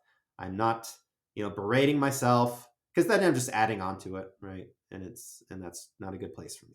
Ultimately, I've learned a few things over the years, but also I've not learned a lot of things so far, right? There's a lot left to learn is what I'm getting at. There's a lot that I don't know about writing, a lot I don't know about myself, a lot I don't know about a lot of things. And I think for me, it's helpful just to be like, all right, I want to learn what I can. And in order to learn what I can, I just have to understand that there's a lot that I just don't have a clue about. Or maybe some stuff I know a lot about, but I still don't know everything. So, Chris, congratulations. You've made it through your preface, the gauntlet, if you will. Speaking of which, there are, I'm sure, plenty of writers listening to this who could really use some advice. They themselves are in the gauntlet. So what kind of advice do you have for aspiring fledgling writers? The first thing I would say, and it's something we've both benefited from, Brandon Sanderson's lectures, which are available for free online, are so helpful. From a craft perspective, especially genre fiction, very, very helpful. And just understanding the business of writing. There is so much information in those lectures. I think anybody would benefit from them. I think they're worth checking out, absolutely. I recommend whatever writing books people think are helpful for themselves, like, because here's the truth. Like, for example, I really like On Writing by Stephen King. It's a very popular writing book. And I like it mostly because I really like it's kind of got this memoir aspect of it, which I love. That's honestly my favorite part of it. And the rest of it is like half craft, half memoir. And a lot of the craft, like I said, writing is different for everybody. What works for Stephen King isn't always going to work for me. And what works for me isn't ever going to work for somebody else, and that's okay. And so the thing to understand about writing like advice books is just that. It's just one writer saying what works for them. And you can take what you like and leave the rest, and that's fine. And same thing while I'm on the topic, writing groups. If it's possible to join a writing group, I think most people should, just because, especially new writers, because they're so helpful. But also, same attitude. Everybody's a different writer in a writing group. Nobody's the same person, and they're all going to have different advice. Here's a truth that I think, especially in like academic creative writing workshops, people sometimes hesitate to admit, but like I probably take like 10% of the feedback that I get in writing groups as helpful. Strictly speaking about the feedback. Feedback is not the only helpful thing about a writing group. There's a lot of things I get from a writing group that are not the feedback that are helpful for me. Even if it's just talking about writing with other writers, like that is a really great thing. I've been a part of a writing group for 10 plus years now. And, a lot of people have come and gone, but a core of us have sort of remained the same.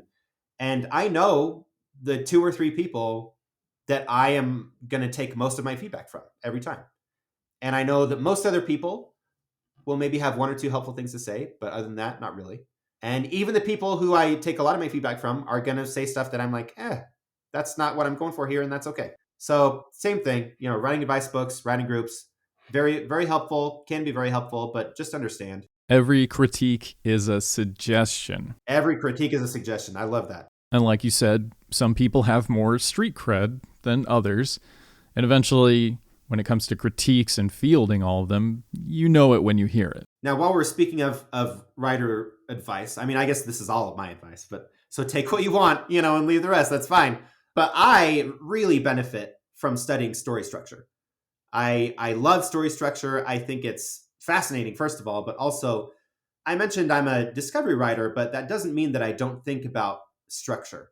Structure is very present when I'm writing, even discovery writing, because I understand what makes a story, and I'm always interested to read what other people have to say about structure. I think if you want just very basic, boiled down, essential story structure, I would look up Dan Harmon's Story Circle.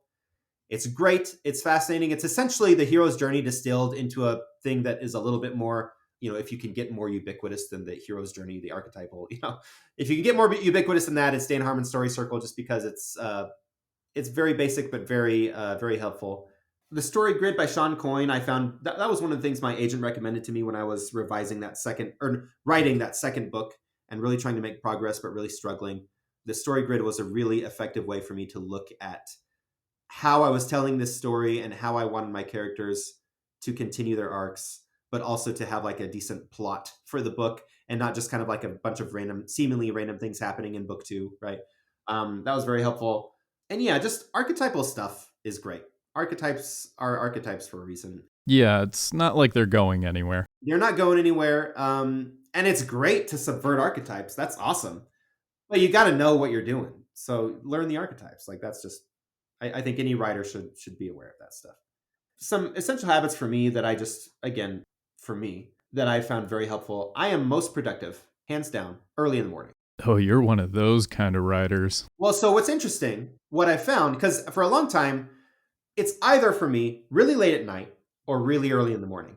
And I've just started to more gravitate towards early in the morning. I mean, I guess the truth is, I don't think I'm the late night person anymore. I think I was for a while. Late at night lately, I'm dead from the day. The day is, a lot of stuff has happened, and I'm like, ooh, it's hard for me to write right now. So now my most effective writing almost always happens like before 7 a.m. for sure. But like, if I can get up at like 5, people look at me like I'm crazy when I say, getting up at like 4:30 or 5 is the ideal. But like, for me, that's kind of the ideal. I'm not saying I love it. I don't like to get up at 5. Like, that's not like, it's not enjoyable, but I get I'm very effective. Like, I just feel like my brain is just a lot better at what I want it to do at the early morning hours. And it's also nice and a little bit more peaceful when, I have kids. I have 2 kids, but they're usually, fingers crossed, they're usually not awake at 5 in the morning.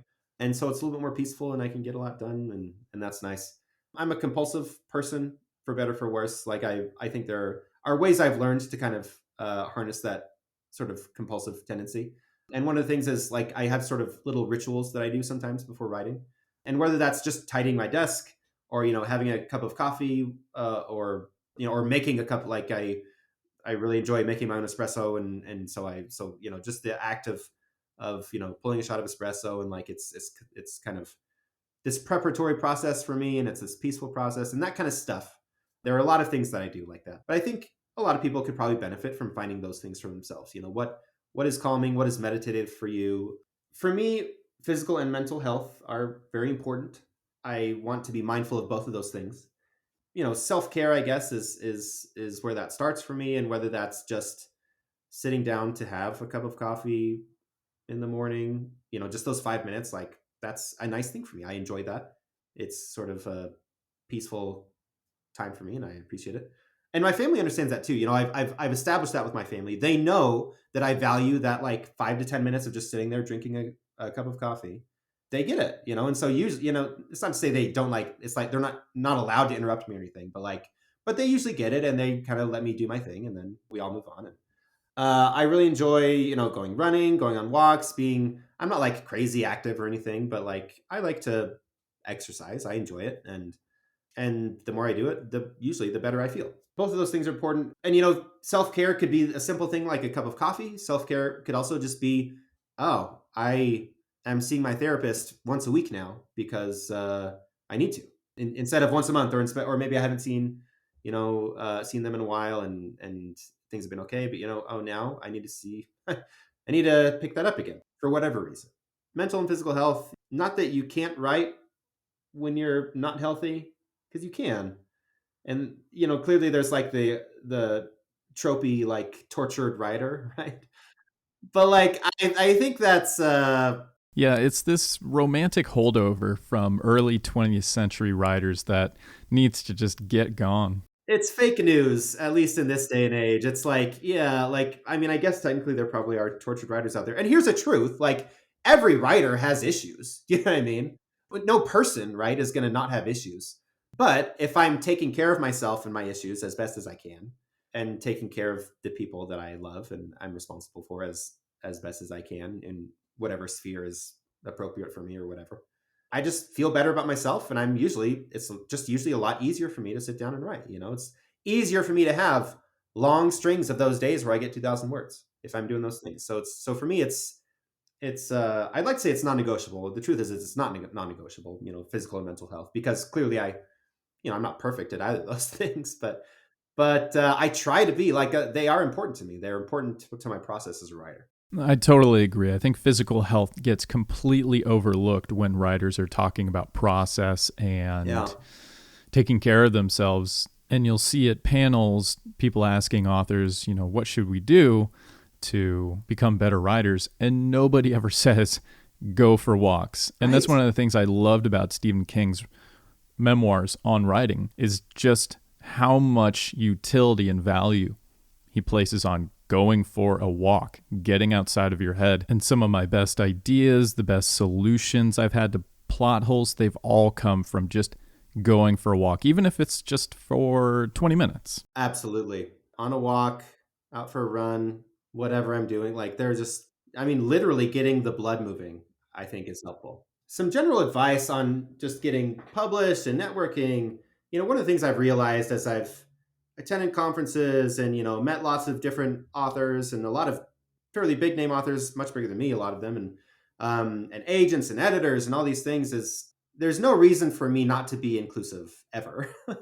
There's no reason for me to be exclusive in what I'm trying to do. Like, oh, you're not invited here. You're not allowed here. Like, for me, like, why would I ever? That kind of attitude just doesn't work for me, and could be potentially harmful for a career. Like, there's no reason to be exclusive, and there's every reason to be inclusive. That's just a truth. And nobody's perfect at it. Of all like aspects of networking, like that's important to me. It's a good thing to do. I think it's the right thing to do as just a person for myself, but also it's from a business perspective, it is the ecumenical thing to do, right? Yeah, writing, no matter how artsy fartsy you want to get, it is still a business. Yeah, writing is a business. People are people. Like, treat them like people. Just because I won my first contest doesn't mean I can like piss all over the people that were, whatever. Like, don't be dumb. I think research is an underemphasized aspect of getting published. I think researching agents and editors is so important. It's okay to shotgun blast your stuff out there, but it's more effective to like aim. Like, I'm not a gun person, right? But like the general idea is like, yeah, I could just be flinging stuff out there, but like, even if I fling it in a generalized direction, at least that's better. Ideally, I'm targeting people that are more likely to want to read or represent or edit or publish my stuff. This can sound eerily close to stalking. That's not what I mean. That's not what I'm suggesting. I just mean, you want to research like what conferences they're going to be at. What kind of things do they like? What kind of stuff do they represent? What kind of stuff do they publish? Or look for, authors that are similar to the stuff that you write. Look for who represents them, where they're published, and not just where they're published, but like what editors specifically do they work with, and all of that kind of stuff. That information is mostly available out there, so it's there. You just have to find it and absorb it, and I think that's an underutilized thing that people can do but don't. And I think that was a big aspect in me getting my agent. Was me doing my homework, basically, and saying, okay, I know these agencies. I know specifically these agents at these agencies that I want to talk to, and I'm going to do that. Conferences are great if you can. Usually there are local conferences wherever you are, like writing conferences or writing conventions. So if you can attend them, they're not always cheap, but some of them are cheaper than others. So Worldcon and World Fantasy are kind of still the standards in the fantasy sci-fi area.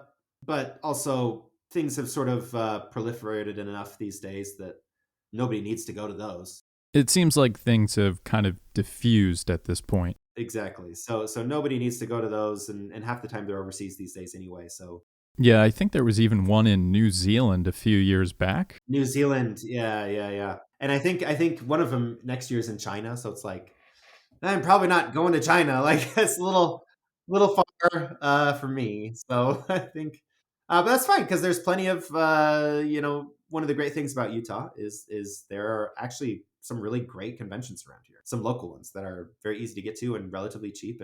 But it's helpful to not just to network with agents and editors, but to meet other authors, meet people, meet your own people, talk about writing with them, and see what they're doing, and just make friends. And it's a good thing. It's helped me a lot. And then if you want to be a writer, my number one advice is just to write. As I don't know, pedantic as maybe that's is not how I mean it. Like literally, if someone had told that to me in a way that I could have understood it then, because like I said, I did all these things, and not to say that they weren't good or that they weren't helpful at some point in my career, in my life, but I was pushing away just the act of writing, and I didn't have to do it for as long as I did. I don't think. Chances are a lot of people out there don't. So if you want to be a writer, you should probably write. Chris, this has been a really great conversation, refreshing. I got to talk to somebody in the same genre, writing the same kind of fanfic and reading Brian Jaques. Yeah. I'm really encouraged by what you shared with us today. I think a lot of people are going to get a lot of good advice out of what you've experienced, which is quite a bit. And it sounds like you're in a really good place and you've got the support of your family. You feel confident. You've learned so much from beginning to where you are today. So, Christopher Husberg, thank you so much for sharing your preface with us today. Thank you so much, Sam. It's been a pleasure chatting with you and being on your podcast. I was really happy when you reached out, so it's been awesome. Thank you so much. And there you have it, Christopher Husberg. Great little conversation. Really enjoyed toward the tail end there the conversation about mental and physical health. And Chris isn't the first person I've talked to that has left a tight-knit community. The story's always different, sometimes tragic, sometimes encouraging, sometimes both. So I'm glad that Chris's experience has found its way into his writing in what seems like a positive and pretty therapeutic way. And if you missed it at the top where you can find Chris, he is at www.christopherhusberg.com. The Chaos Queen Quintet, which you heard about in the podcast, can be found on Amazon. There is also the graphic audio versions. You can find those on graphicaudio.net as well as Audible. And in case you miss any of that, I will post the links in the show notes. As for me, I am posting cat stuff on Twitter at Sam Hale, yeah.